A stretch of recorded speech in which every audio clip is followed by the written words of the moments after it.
They called it Ashevale Asylum, a place whispered about in dying towns and old psychiatric textbooks, buried deep in the forested north where roads end in mist and maps forget, a fortress of cold stone and iron that once housed the criminally insane, but over time became something worse, a prison for secrets the world dared not acknowledge, a tomb for the minds it could not cure, for within those walls, madness did not simply fester, it evolved, fed by forgotten rituals, government experiments, and the spiritual rot of hundreds of screaming, broken souls left to rot in their own distorted realities. In 1963, a mass breakout occurred during a thunderstorm, and the staff who survived the night described in shaking voices how the inmates didn't just escape, they moved in synchronicity, chanting phrases no one had taught them, tearing at the walls not to flee, but to open something sealed beneath the foundation, something that predated the asylum, the town, even the trees themselves, and when the sun rose, the place was closed without explanation, boarded up, erased from records. Left to sink into memory like a corpse into a bog, but madness doesn't fade.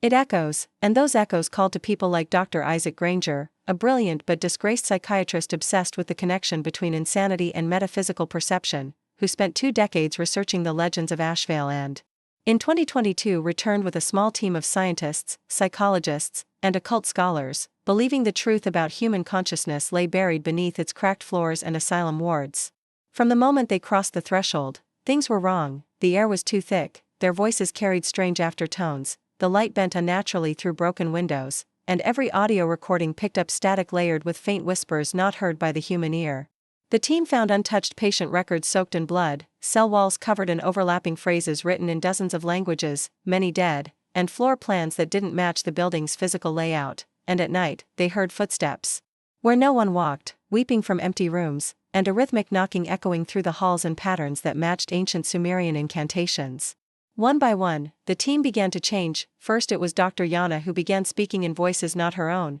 quoting books she'd never read, and cutting spirals into her arms with a fork. Then Martin, the audio tech, vanished for a full day, only to return with his eyes sewn shut and a smile carved across his throat, whispering, "It's listening now," as he bled to death in front of them. Isaac refused to leave, insisting they were on the edge of a revelation, that what they discovered was not madness but a higher form of awareness, one that stripped the human mind of ego, time, and false perception, and he believed the patients had touched it, glimpsed something real, something vast and ancient and waiting beyond the veil of rationality. The deeper they went into the asylum, the more the building defied logic, staircases that led to nowhere, doors that opened to brick, rooms that changed size and shape depending on who entered, and symbols that bled when photographed. Then came the dreams, shared between them as if stitched from a single consciousness, dreams of a great black tower rising from a sea of screaming faces, a voice with no sound but infinite meaning, and eyes, so many eyes, staring from walls, floors, reflections, always watching, never blinking.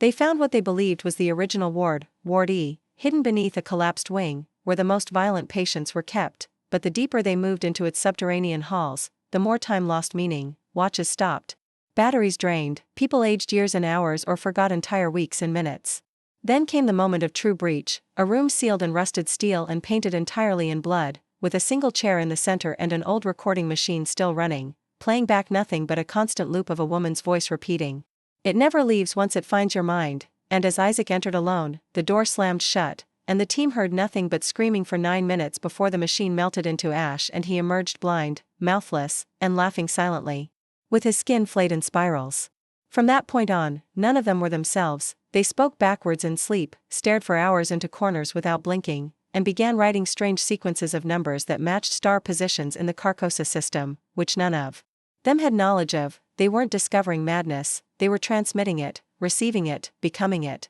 Whatever was in Ashevale wasn't a ghost or a demon, it was an idea, a consciousness not bound by flesh or time, using the broken minds of the mad as antennae to breach our world, and Ashevale had become its cathedral, its echo chamber, and those who listened too closely could not unhear it. After 37 days, only one remained, Clara Reyes, a quiet intern who never spoke much before the expedition but now seemed lucid even as the building crumbled around her. She walked out alone, barefoot, eyes wide and filled with knowledge too heavy to bear, her hair white and lips stitched shut with her own hair, and when they found her at a gas station 5 towns over, all she did was hand the clerk a single piece of paper that said, "Don't think about Ashevale. Don't speak of it. It hears its name."